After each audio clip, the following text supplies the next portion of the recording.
आप सबको आपके अपने YouTube channel English with Dilip sir में स्वागत है। तो दोस्तों, आज का हमारा टॉपिक है एक बहुत ही very very important poem, the soldier. तो आज इस सेशन में हम लोग सोल्जर पोएम का मेन जो ऑब्जेक्टिव्स है उसको थ्रू एक्सप्लेनेशन, पोएम के एक्सप्लेनेशन के द्वारा उसको कवर करेंगे। इस वीडियो को देखने के बाद आपके जो भी डाउट्स होंगे इस चैप्टर से संबंधित, चाहे वो आपके ऑब्जेक्टिव्स हो, हिंदी मीनिंग का हो, वर्ड हो, उस सारे के सारे क्लियर हो जाएंगे। तो दोस्तों, वीडियो को स्किप मत कीजिएगा, वीडियो को अंत तक देखिएगा और कभी मत भूलिए आपके जो लाइव सेशन है सुबह 7 बजे और शाम में 8:30 बजे। तो दोस्तों, 8:30 बजे के लाइव सेशन में आप जरूर आइएगा। आज हम लोग अध्ययन करेंगे, उसमें सीखेंगे, आपको ट्रिक बताएंगे कि कैसे हम इंग्लिश सीख सकते हैं और स्पेशली अपने जो चैप्टर है आपके 12th के, इसको कैसे कवर करें विद इन टाइम। तो चलिए दोस्तों, आज की वीडियो को शुरू करते हैं। और आज जो हम लोग पोएम पढ़ेंगे उसका नाम है द सोल्जर। तो द सोल्जर के आपके जो रचनाकार है,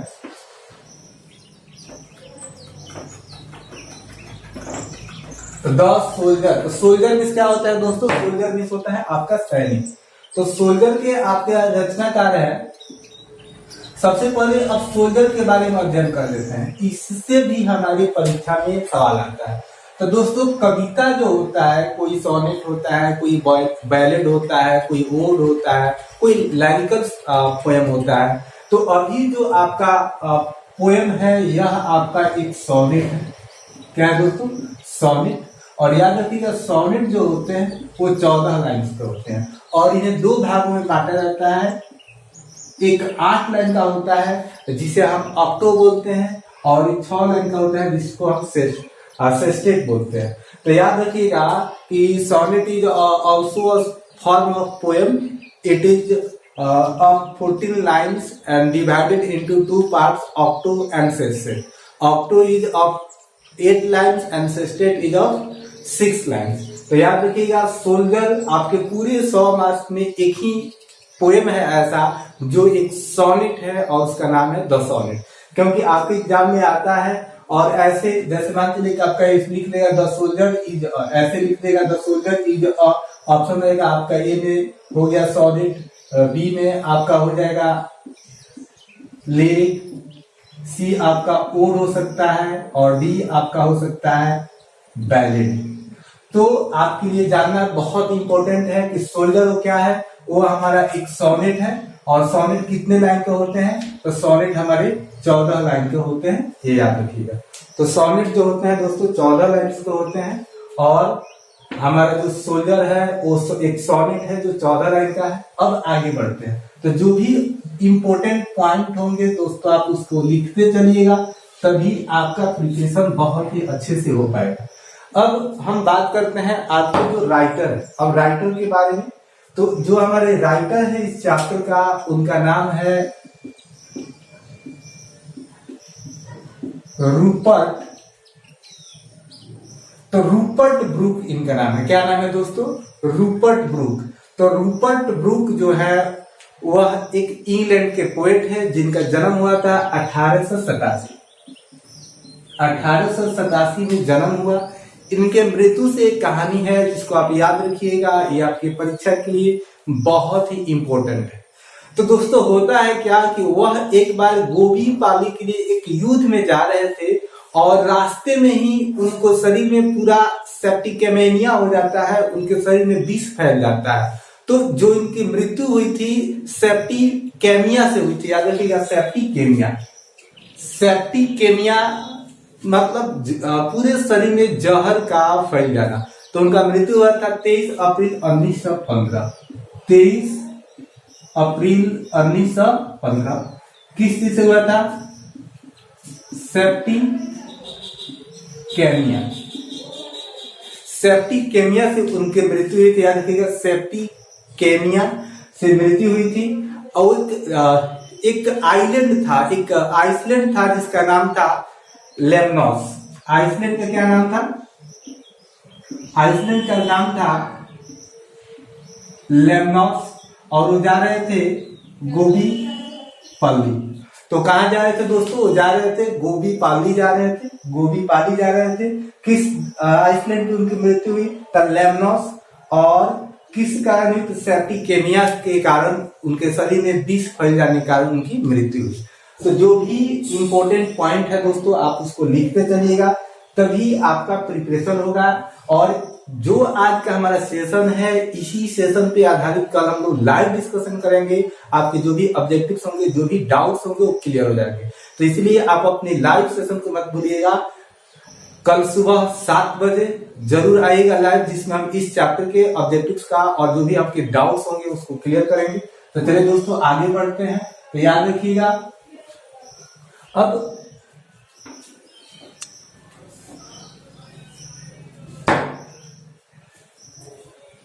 अब जो आपकी एक कवि है रूपर्ट ब्रूक, यह एक वार पोएट है। रूपर्ट ब्रूक क्या है? एक वार पोएट है।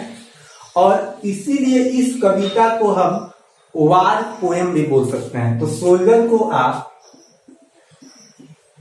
वार पोएम बोल सकते हैं। और रूपर्ट ब्रूक क्या है? एक वार पोएट है। अब दोस्तों इन्हें हम वार पोएट क्यों कहेंगे? आप जानते हैं कि जब प्रथम विश्व युद्ध हो रहा था तो उस समय इंग्लैंड भी भाग लिया था। और ये जो हमारे कवि है रूपर्ट ब्रूक साहब, यह आपके रूपर्ट ब्रूक में थोड़ा सा ई होगा, ये जो हमारे कवि हैं यह इंग्लैंड के हैं। और उस समय सेना विभाग में एक अफिसर थे और अपने सैनिकों के अंदर पैट्रियोटिज्म की, देशभक्ति की भावना को इंस्पायर कर रहे थे, जगा रहे थे। और वही उसी का एक कविता का रूप दिया गया है, जिन शब्दों के माध्यम से अपने देश के सैनिकों के अंदर देशभक्ति की भावना उत्पन्न कर रहे थे, देश प्रेम की भावना उत्पन्न कर रहे थे, वही है। तो इसीलिए हम अपने पोएम रूपर्ट ब्रूक को वार पोएट भी बोलते हैं। तो इतना आप याद रखिएगा। आगे बढ़ते हैं। अब देखिए दोस्तों, जो आपके रूपर्ट ब्रूक है, इनकी प्रशंसा एक कवि किए थे। इनकी प्रशंसा एक कवि किए थे जिनका नाम है WB Yeats, William Butler Yeats. William Butler Yeats. तो विलियम बटलर येट्स डिस्क्राइब किए थे, वर्णन किए थे उनके बारे में कि he was the handsomest boy of England. कि यह लड़का जो है ना, ये रूपर्ट ब्रूक जो है ना, इंग्लैंड का सबसे खूबसूरत युवा है। तो कौन इस परीक्षा में आपके आ सकता है कि किसने उनकी प्रशंसा की थी, किसने कहा था कि he was the handsomest boy in England? तो कहते हैं आपकी WB Yeats, William Butler Yeats. अब दोस्तों थोड़ा सा और इनके बारे में आपकी किताब के इंट्रोडक्शन में और भी कुछ पॉइंट दिए हैं, उसको देख लेते हैं। तो हम बात करते हैं इनके फादर की। देखिए दोस्तों, इनके फादर हाउस मास्टर थे रग्बी स्कूल में। इनके पिता क्या थे? एक हाउस मास्टर थे एट रग्बी स्कूल, जहां पे where Rupert Brooke was educated before going to King's College Cambridge. तो किंग्स कॉलेज में जाने से पहले जो रूपर्ट ब्रूक थे वो अपने पिता के ही स्कूल में, जहां पे वो हाउस मास्टर थे इनके पिता, वहीं पे वो काम करते थे। तो यहाँ तक आपका इंट्रोडक्शन पार्ट है। तो दोस्तों आगे बढ़ेंगे और हम पोएम को लेंगे, पोएम के लाइंस को डिस्कस करेंगे, जो आपके लिए बहुत ही इंपॉर्टेंट होगा। तो चलिए दोस्तों अब हम आगे बढ़ेंगे और लाइंस को लेंगे।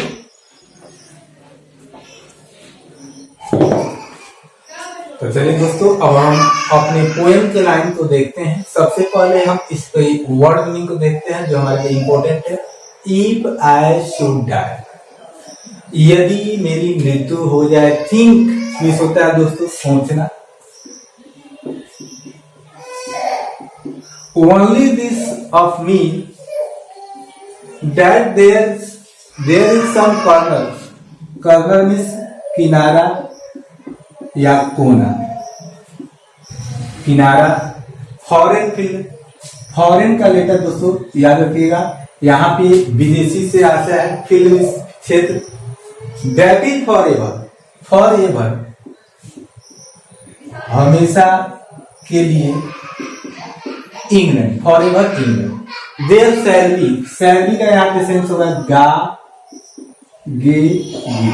आप यदि स्पोकन सीरीज का वीडियो दोस्तों देख रहे होंगे तो उसमें आपको शैल बी का प्रयोग हम पढ़ लिए हैं। In that rich earth a richer dust, dust means होता है दोस्तों धूल, कण, धूल कण होता है, धूल कण,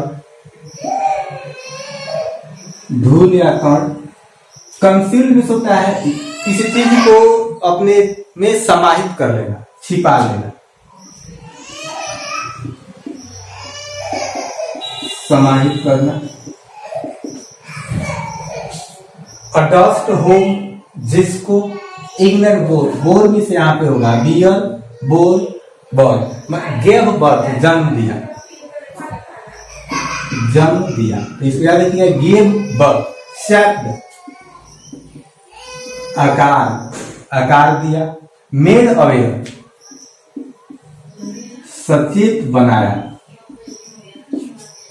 आकार दिया, सचेत बनाया।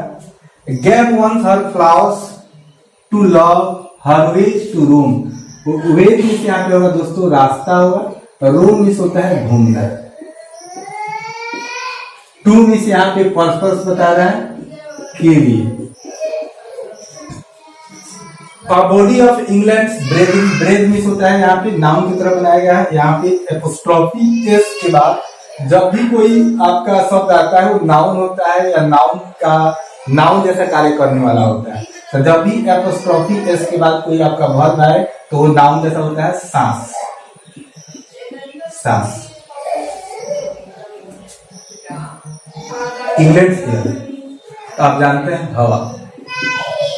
तो चलिए दोस्तों अब इसके हिंदी मीनिंग को देखेंगे। हिंदी मीनिंग को देखने से पहले, आगे बढ़ने से पहले दोस्तों यदि आपको अभी तक वीडियो को लाइक नहीं किए तो प्लीज लाइक कर दीजिए, और चैनल पे नए हैं और चैनल को सब्सक्राइब नहीं किए हैं तो चैनल को सब्सक्राइब कीजिए और बेल आइकन को भी दबाइए ताकि मैं कोई भी न्यू वीडियो अपलोड करूं तो सबसे पहले आप तक पहुंचे।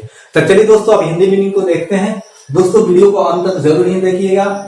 इफ आई शुड डाई, यहाँ पे दोस्तों कंडीशन है। इफ यहाँ पे क्या शो कर रहा है, कंडीशन को शो कर रहा है, और ये आई है आपके कभी रूपक रूप के लिए आया है। यहाँ पे शुड मिस चाहिए नहीं, यदि मैं मर जाऊं, इफ आई शुड डाई, यदि मैं मर जाऊं, यदि मेरी मृत्यु हो जाए, think only this of me, तो think only this of me, तो मेरे ऑफ है तो मेरे बारे में केवल यह सोचिए। अब यह क्या है, इसी थीम पे पूरा कविता है। लेखक कहते हैं, आपको मालूम होगा कि लेखक एक वार पोएट है और अपने देश के सैनिकों को मोटिवेट कर रहे हैं, उनके अंदर पैट्रियोटिज्म, देशभक्ति की भावना को इंस्पायर कर रहे हैं, और उसी थीम पे बेस्ड एक कविता है। कहते हैं कि यदि मेरी मृत्यु हो जाए, यदि मेरी मृत्यु हो जाए, तो सेना की मृत्यु कहाँ होती है, युद्ध के दौरान। तो यदि मेरी मृत्यु युद्ध के दौरान हो जाए तो मेरे बारे में केवल इतना सोचिए, That की there is some corner of a foreign field, होगा क्या कि जिस स्थान पे विदेशी सरजमी के जिस स्थान पे, उस धरती के जिस टुकड़े में, जिस कोने में मेरी मृत्यु होगी, अर्थात जहां मुझे दफनाया जाएगा, जहां हमको दफनाया जाएगा, that is for ever England, वह हमेशा हमेशा के लिए इंग्लैंड का हो जाएगा। तब फॉर एवर मीन्स क्या होगा, England, is that is for ever England, वो हमेशा के लिए इंग्लैंड का है। मतलब लेखक कह रहा है कि आप ये मत सोचिए कि हम क्या होगा, आपकी कहीं भी मृत्यु हो जाती है युद्ध के दौरान, तो वह जमीन, वह कोना, वह क्षेत्र जहां पे आपकी मृत्यु होगी, आपको दफनाया जाएगा, वह हमेशा हमेशा के लिए इंग्लैंड का हो जाएगा। देयर शैल बी, अब देखिए दोस्तों अब कैसे होगा, कैसे कोई सैनिक युद्ध करने के दौरान किसी दूसरे देश में मर जाता है तो वह जमीन उस देश का हो जाता है, कैसे, इसी बात को लेखक आगे समझाएंगे।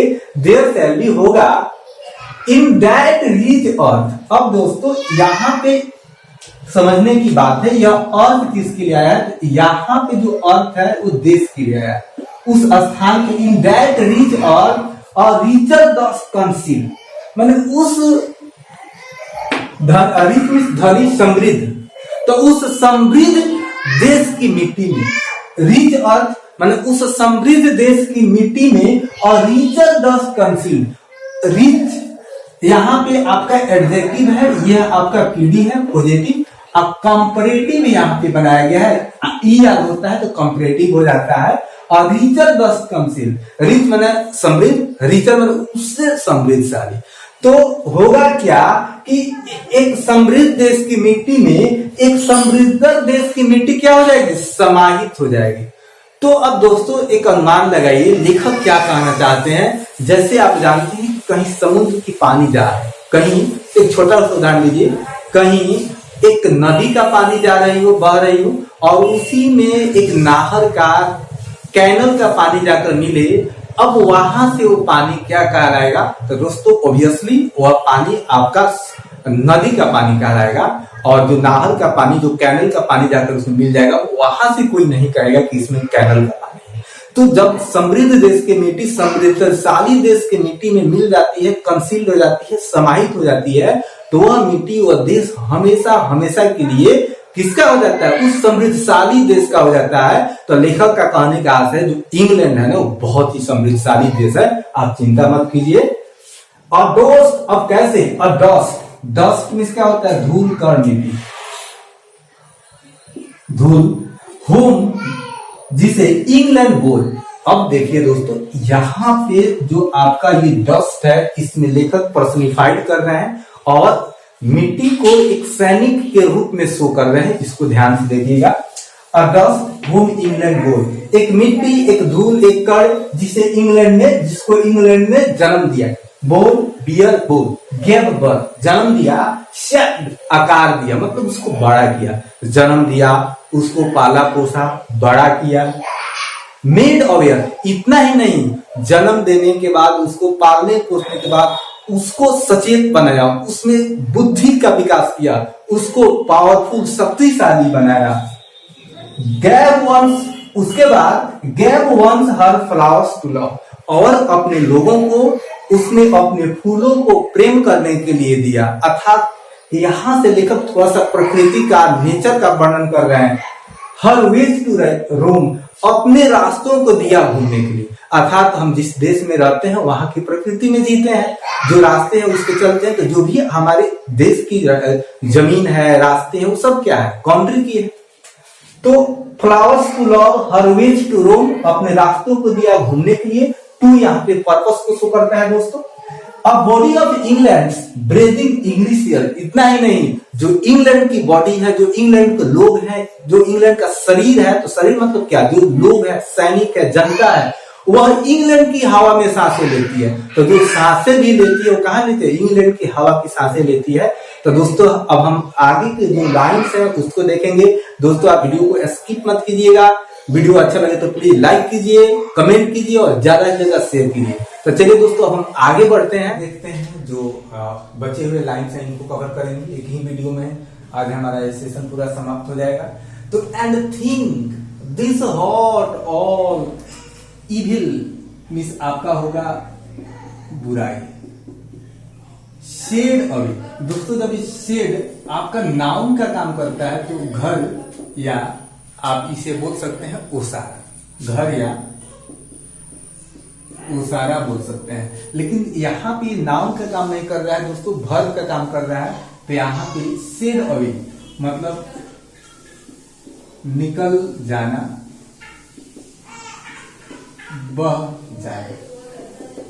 यहाँ पे हम कट जाना के सेंस में कहेंगे। अब पल्स, अब देखिए दो, ये पल्स है ना, जिंदगी की भावना, ये पल्स, अब भावना, जिंदगी की भावना। In the eternal mind, eternal means होता है जो आंतरिक, जो आपका शाश्वत होता है, लोगों के मन मस्तिष्क में बसा हुआ। जैसे कोई चीज है जो एकदम हम में निहित है, उससे हम कहेंगे इटर्नल। तो इटर्नल मीन्स होता है आपका शाश्वत, शाश्वत। Knowledge gives somewhere back the thoughts means विचार, तो यहाँ पे विचारों होगा। बाई इंग्लैंड गिवन, हर उसका साइट्स एंड साउंड्स, दृश्य एवं नजारे, दृश्य और नजारा बोल सकते हैं, नजारा, दृश्य और नजारा। ड्रीम्स हैप्पी और हेल्थी एंड लाफ्टर, हंसी, यहाँ पे लाफ्टर में क्या होगा आपका, हंसी। लर्न सीखना होता है, फ्रेंड्स एंड जेंटलनेस, दोस्तों जेंटलनेस, तो जेंटलनेस यहाँ पे नाउन है, तो जेंटलनेस में होता है नम्रता। तो नम्रता के लिए आप सिनोनिम्स तैयार कर सकते हैं, मिल्डनेस और टेंडरनेस। तो मिल्डनेस यहां पे लिख लीजिएगा, मिल्डनेस या टेंडरनेस, इसका हिंदी क्या होगा, नम्रता।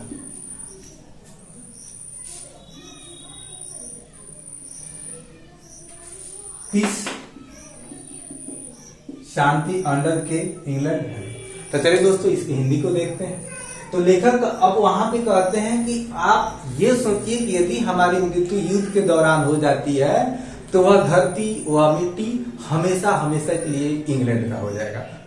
होगा क्या कि एक समृद्ध देश की मिट्टी में एक समृद्धतर देश की मिट्टी समाहित हो जाएगी। और आप इतना याद रखिए, इतना सोचिए कि ये जो हार्ट है ना, ये हमारा जो हृदय है, हमारा जो शरीर है ना, इसकी सारी बुराइयां, ऑल इविल शेडोइंग, सारी बुराइयां मतलब क्या हो जाएगी, धुल जाएंगी, कट जाएंगी। मतलब क्या, वो सारी बुराइयां नष्ट हो जाएंगी। कैसे, जब हमारी मृत्यु युद्ध करने के दौरान हो जाती है, तो जो भी हम गलती सही किए होते हैं, जो भी बुराइयां हैं हमारी, वो सारे हमारे हृदय से धुल जाती हैं, कट जाती हैं। और अपॉज इन द इटर्नल मैन। अच्छा दोस्तों, यहाँ पे एक वर्ड है माइंड। माइंड में से यहाँ पे मन होता है, तो यहाँ पे लोग का भी आप सेंस दे देंगे, तब हाउ क्लियर होगा।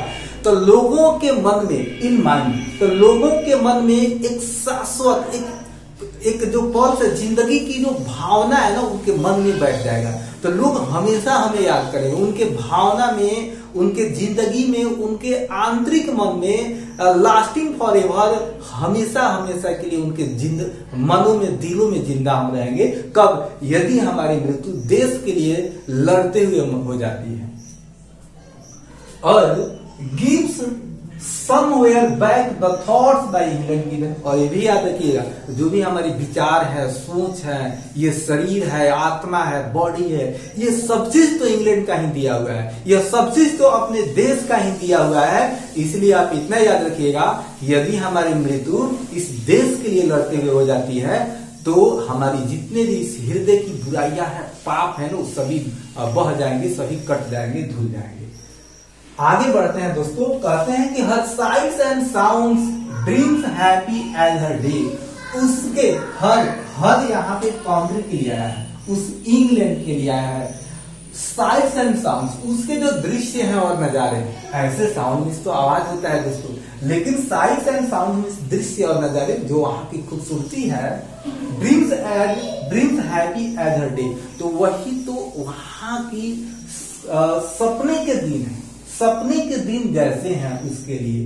And laughter lot of friends, और जो हंसी, जो मस्करा हम अपने दोस्तों से सीखे हैं। और जेंटलनेस, जो नम्रता और हंसी हम अपने दोस्तों से सीखे हैं।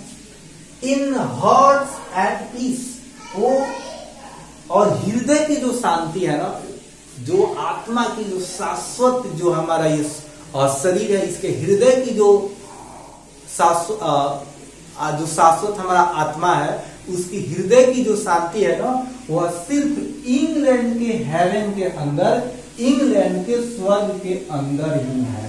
याद रखिएगा, वे लोग भी स्वर्ग और नर्क की बात करते हैं, तो हमारा भी जो दर्शन है गलत नहीं है। तो यहाँ आपका पोएम का एक्सप्लेनेशन समाप्त होता है। कुछ सिनोनिम्स है, इनको लिख लीजिएगा। तो दोस्तों, आपका ये चैप्टर कंप्लीट हुआ। वीडियो को अंत तक देखने के लिए आप सभी का शुक्रिया। आपका दिन शुभ हो। Thank you.